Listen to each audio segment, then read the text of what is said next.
Ini kedai ke update lagu benda uni COVID-19 hapo state Meghalaya. Haru benda kesengi kat arti Jun. Di baru kepala pak benda testing lalong kat arajar senspa kalai. Nang ta ki belada test negatif. Ki belada test ki layo negatif hadu benda ki long kat arajar siswa drup gendai. Di bolong positif kes sabu-sabu ibai balaklat.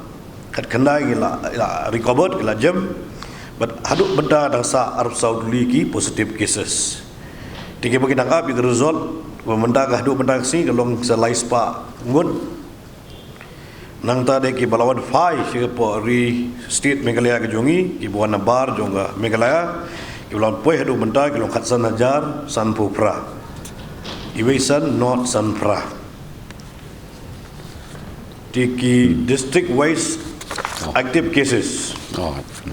Apo is Khasi Hills kidon Chipongut, nangta Hawes Gentia Hills kidon Sun, Hawes Garau Hills kidon Sun, but Southwest Garau Hills kidon South.